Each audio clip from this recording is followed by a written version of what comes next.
should you feed your starter? Now, if you ever discard, I'm going to say when it comes to sourdough made easy and our process, no, never. Never discard, okay? We're never feeding it. We're not keeping it on the counter. Every single time we bake, we're taking this. His name is Isaiah. We take him straight out of the fridge, cold and hungry, and mix him up and make the dough right before I go to bed. And so the only time that we feed the starter is when we run out. Welcome to Sourdough Made Easy. We're here to unabashedly break all of the rules of sourdough bread making in order to prove to you that sourdough doesn't need to be hard. Please like and share this video and subscribe for more easy sourdough tips.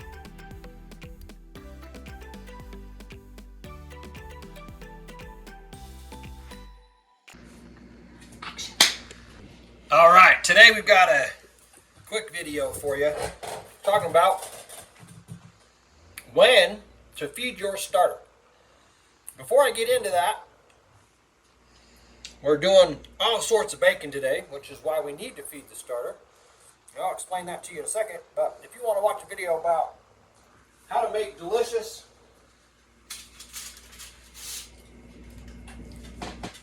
sourdough long ferment cheese crackers as a discard recipe. I hate that word, and I'll explain that in a minute. But everybody calls it a discard recipe. There's a video we just did for that. You can go ahead and click and watch that after you watch this video. Also, another cool video we're doing. I'm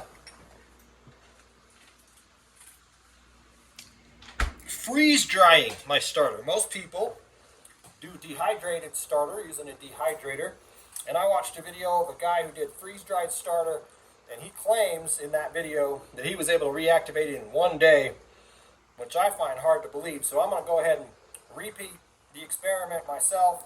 I'm taking this and putting it in the freeze dryer this evening. I'm going to crush it up and then do a video where I compare rehydrating a dehydrated starter versus a freeze dried starter and see which one gets active quicker. I've got a video where I reactivated this starter. It takes 3 days to reactivate it, and I was baking on the 4th day.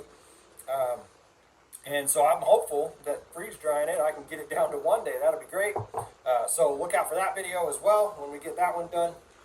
And we also today recorded a video where my wife did her craised white chocolate loaf. That's a fantastic, one of the crowd favorites that we're taking to a church luncheon tomorrow. It's got a delicious cranberry white chocolate orange zest glaze that she puts on top of the loaf and spread on the loaf. Man, it's so good. If you haven't had a sweet sourdough loaf made like that, it's fantastic. It uses our same sourdough made easy recipe. No knead, no fold, no autolays, no stretch and folds, no babysitting your bread for hours on end. You literally just make the dough, set it, forget it, add the inclusions that she shows you how in the video, and fantastic loaf there. If you're going to watch that one, you can watch that one too. So, back to the starter. When should you feed your starter? Now, if you ever discard, I'm going to say when it comes to sourdough made easy and our process, no, never. Never discard, okay? We're never feeding it. We're not keeping it on the counter. Every single time we bake, we're taking this. His name is Isaiah. We take him straight out of the fridge, cold and hungry, and mix him up and make the dough right before I go to bed.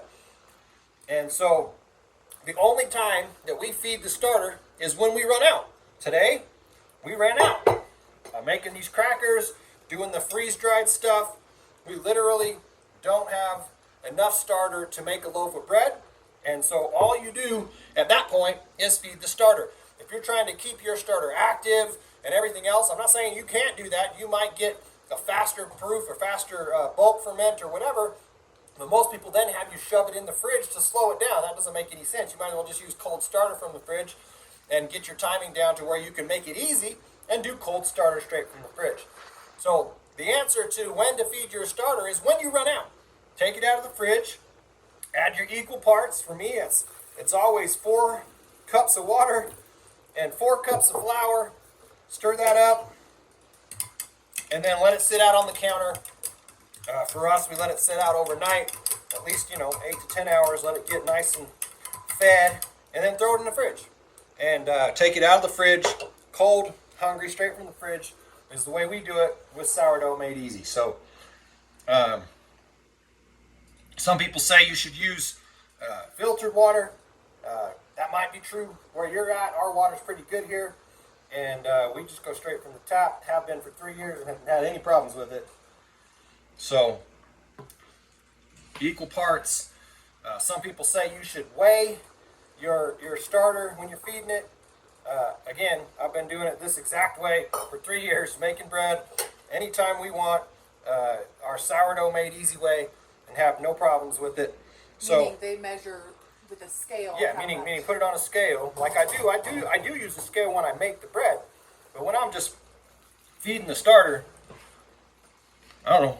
I've never worried about it, and our bread always turns out great. If you want to use a scale, go for it.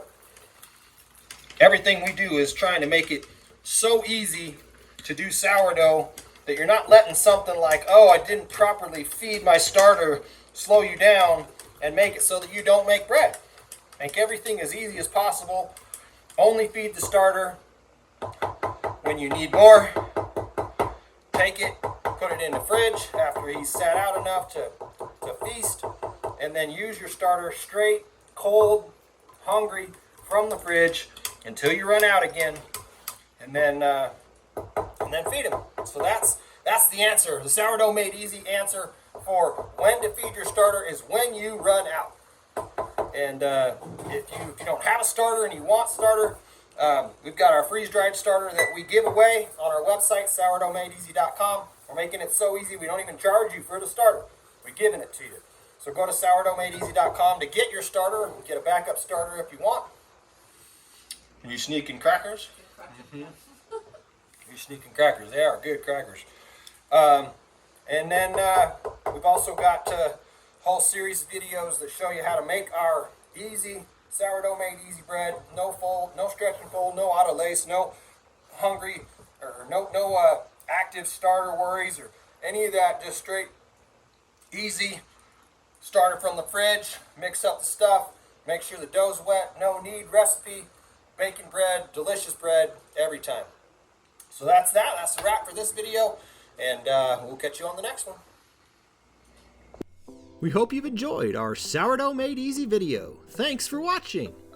Make sure to like and share this video and subscribe to get more easy sourdough tips. And don't forget to hit the notification bell to be notified when we post our next videos.